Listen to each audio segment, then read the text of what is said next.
बाजूला ठेवून आपण शेतकऱ्यांच्या या मुद्द्याच्यासाठी आपण याच्यामध्ये चर्चा करावी अशा पद्धतीची विनंती माझी 289च्या माध्यमातून आहे. भाई जगताप. सभापती महोदय, आभारी आपला. आणि एक अतिशय महत्त्वाचा आणि राज्याच्या दृष्टीने, नवी मुंबईच्या दृष्टीने आणि एक चळवळीतनं उभं राहिलेलं एक मोठं नेतृत्व आज तिथे आंदोलनसुद्धा चालू आहे. सरकारने त्याला परमिशन दिली नाही, परवानगी नाकारली तरी दिवांचं नाव देण्याचं आज आंदोलन लोकांना घरातनं उचलायला सुरुवात केली काल रात्रीपासून. म्हणजे ज्यांनी आयुष्य वेचलं त्या मातीसाठी, त्या ह्याच्यासाठी, त्यांची अवस्था आज अशी आहे. दादा, राजकारणासाठी त्यांचं नाव हवं होतं आणि आता मात्र राजकारण झालं, आता त्यांचं नाव नको अशा पद्धतीचं. म्हणजे आम्ही समजू शकतो काही सरकारला काही अपरिहार्यता असते, अशी कसली अपरिहार्यता आली.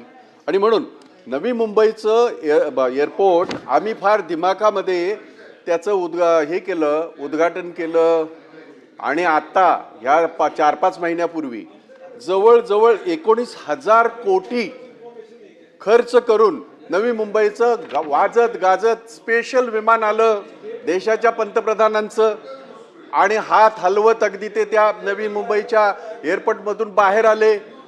आज काय परिस्थिती आहे त्याची? 3-4 महिने झाले, पहिल्या पावसातच त्याची पोल खोलली. प्रचंड पाऊस, प्रचंड तिकडे सगळीकडे लिकेज त्या ह्याच्यामध्ये एअरपोर्टमध्ये चालू आहे. तुम्ही सुद्धा कदाचित कधीतरी त्या एअरपोर्टवरनं, कारण आपल्या त्या डोमेस्टिक काही फ्लाईट तिकडे उतरायला लागल्या आहेत, तिथल्या व्यवस्थेचं तर मी नंतर बोलेन. परंतु आज 19,000 कोटी खर्च होऊन आंतरराष्ट्रीय विमानतळ आहे. लक्षात घ्या सभापती महोदय, हे काही साधं सुद्धा नाही आहे. आपल्याला माहीत असेल आणि आपल्याला सगळ्यांना ज्ञात असेल, आपल्या सहार एअरपोर्ट किती वर्ष झाली आहे का साधं तरी?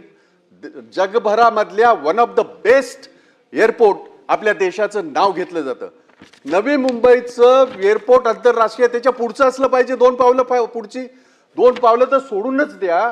तिथे आज परिस्थिती अशी आहे की बदा बदा बदा सगळं पाऊस पडतंय, पाणी पडतंय. त्याचं 19,000 कोटी खर्च करून ही परिस्थिती आहे. आणि ह्या विमानतळाला अदानी भाऊ सगळीकडे असं आपल्या सगळ्यांना भोवणार आहे. लक्षात ठेवा, आपण हे जागा जरी बदलल्या ना तरी भोगायला सगळ्यांनाच लागणार आहे. महाराष्ट्राला भोगायला लागणार आहे, छत्रपतींच्या शाहू फुले आंबेडकरांच्या या भूमीला भोगायला लागणार आहे. एवढं मात्र लक्षात ठेवा. आमची तयारी आहे, कसलीही आमची तयारी आहे. परंतु ह्या अशा पद्धतीने जर 218, मी तो प्रयत्न करतो आपल्याला सांगण्याचा की ह्या असल्या विषयांवर चर्चा नको का व्हायला. सभापती महोदय, आपल्या सभागृहामध्ये जर ह्याची चर्चा होत नसेल तर ती कुठे होणार सांगा बघू? हा थेट सरकारचा संबंध आहे. 19,000 कोटी आमचे पाण्यामध्ये गेलेले आहेत.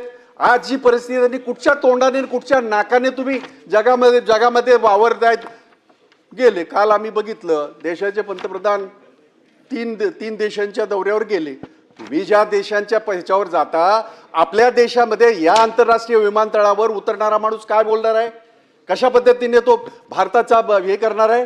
आणि म्हणून या बाबतीमध्ये 2 गोष्टी आहेत त्याच्यामध्ये. एक, 19,000 कोटी खर्च करून तयार केलेल्या ह्या विमानतळाची आज जी अवस्था आहे त्याची पूर्णतः त्याची चौकशी झाली पाहिजे. कोण कंत्राटदार, कशा पद्धतीचा? हाही 54% वाला दिसतोय, 56% वाला. ते सगळे 56च आहे. 56 लाख हे 56, हे सगळे 56.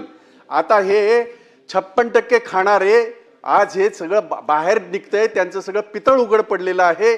नवी मुंबईच्या एअरपोर्टमध्ये जी आज अवस्था आहे इतकी भयानक आहे.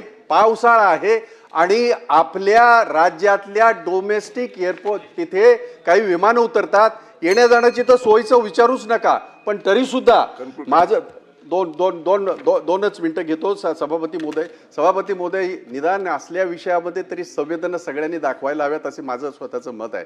सगळ्यांचंच असं आहे. इथे बसलेल्या अनेकांच्या मनातलं बोलतोय मी, फक्त त्यांना बोलता येत नाही एवढाच फरक आहे. परंतु 2 गोष्टी ह्याच्यामध्ये. एक तर 19,000 कोटी खर्च करून ज्या पद्धतीची आज अवस्था आहे त्याची काय चौकशी वगैरे होणार आहे की नाही? त्या बाबतीमध्ये आम्हाला काही उत्तर मिळणार आहेत की नाही? कुणाच्या घशामध्ये ते 56% गेले आणि देशाचे सगळे पैसे हे खर्च करून कुणाचा उदो आम्ही करणार आहे? आणि सगळ्यात महत्त्वाचं, आज त्या एअरपोर्टचं नाव देण्यासाठी, दिवाणचं नाव देण्यासाठी त्या तिथल्या सगळ्या नुसतं रायगड नव्हे, अख्खा महाराष्ट्र भावनिक आहे हा विषय आमचा, तुमचा आणि आमचा. काल रात्री नोटिसी दिल्या गेल्या, त्यांनी परमिशन मागितली तिथे आंदोलन करण्याची आणि अनेक वेळा आंदोलनं झालेत ना या बाबतीमध्ये नामांतरासाठी.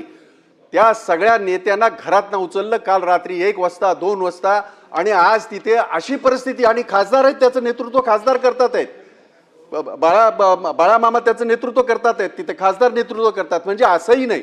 आणि म्हणून ज्या वेळेला निवडणुका होत्या, ज्या वेळेला तुम्हाला दिबांचं नाव वापरायचं होतं, त्या वेळेला तुम्ही त्यांचं नाव वापरून घेतलं.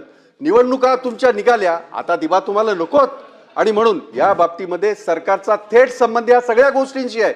आणि म्हणून आजचं पूर्ण कामकाज हे बाजूला ठेवून या बाबतीमध्ये चर्चा ह्या सदनामध्ये घडून आणली पाहिजे, आणि ती घडून आणाल अशी अपेक्षा आहे तुमच्याकडनं आमची.